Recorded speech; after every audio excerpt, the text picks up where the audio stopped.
Shalom saudaraku, kita berjumpa lagi dalam renungan motivasi dan inspirasi kehidupan. Setiap daerah di Indonesia berbeda dalam penyebutan garis keturunan silsilah keluarga. Dalam tradisi Jawa ada 18 tingkat garis keturunan yang disebut dengan istilah terah. Berikut ini nama-nama garis keturunan tersebut. Keturunan ke-1 anak, 2 putu, 3 buyut, 4 canggah, 5 wareng, 6 udeg-udeg, 7 gantung siwur, 8 geropak sente, 9 debok bosok, 10 galih asem, 11 geropak waton, 12 cendeng, 13 giyeng, 14 cumpleng, 15 ampleng, 16 menyaman, 17 menyo-menyo, dan keturunan ke-18 terah tumerah. Silsilah Yesus Kristus, terwujudnya pengharapan seluruh umat manusia. Saudaraku yang terkasih, Allah berkenan mengikut sertakan manusia dalam mewujudkan janji keselamatan. Dengan memilih manusia, baik sebagai pribadi, Allah memilih Abraham, Ishak, dan Yakub, maupun sebagai satu bangsa. Allah memilih seluruh keturunan Yakub, yaitu bangsa Israel, menjadi umatnya.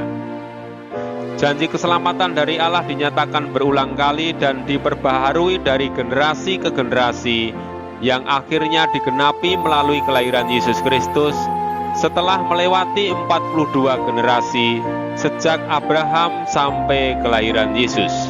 Demikianlah berita Injil Matius. Inilah silsilah Yesus Kristus, anak Daud, anak Abraham. Jadi seluruhnya ada 14 keturunan dari Abraham sampai Daud, 14 keturunan dari Daud sampai pembuangan ke Babel, dan 14 keturunan dari pembuangan ke Babel sampai Kristus. Saudaraku yang terkasih, mengapa Matius mengawali Injilnya dengan silsilah? Melalui daftar nama-nama itu, Matius ingin mengungkapkan tentang asal-usul Yesus dan menunjukkan bukti bahwa Dia adalah Mesias yang dijanjikan Allah, seperti yang diberitakan kitab suci. Matius memberikan jawaban dari pertanyaan yang sangat penting bagi setiap orang tentang siapakah Yesus dan bagaimana pengaruhnya bagi kehidupan manusia. Inilah silsilah Yesus Kristus, anak Daud, anak Abraham.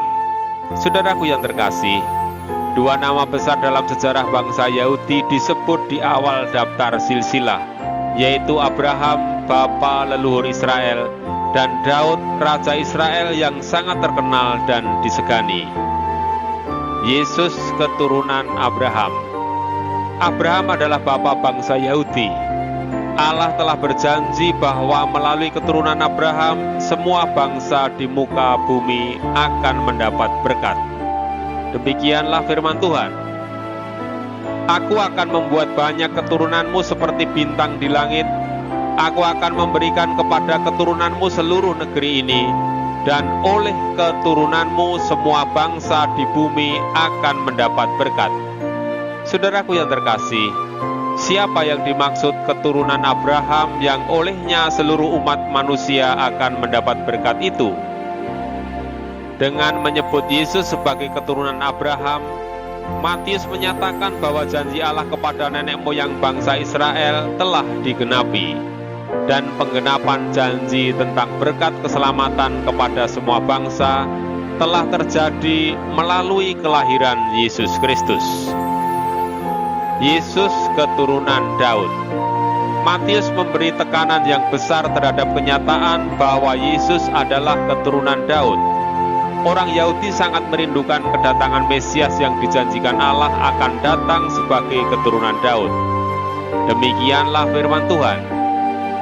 Keturunan Raja Daud seperti pohon yang sudah ditebang, tetapi sebagaimana dari tunggul tumbuh tunas baru, demikian pula dari keturunan Daud akan muncul seorang raja.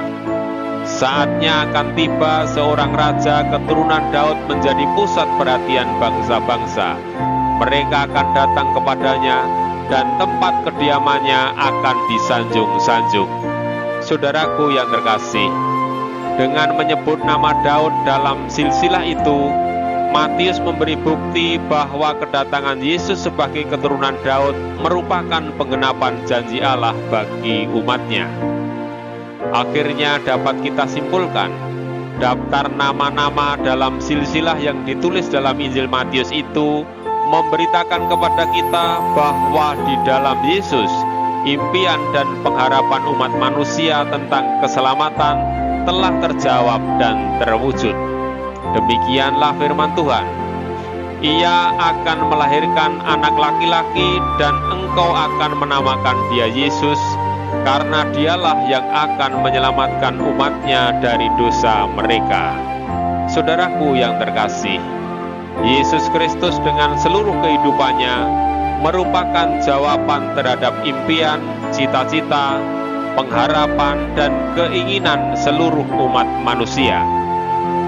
Pengharapan dan impian seseorang akan hidup damai sejahtera, penuh cinta kasih, dan memperoleh keselamatan hanya bisa terwujud melalui percaya kepada Yesus Kristus.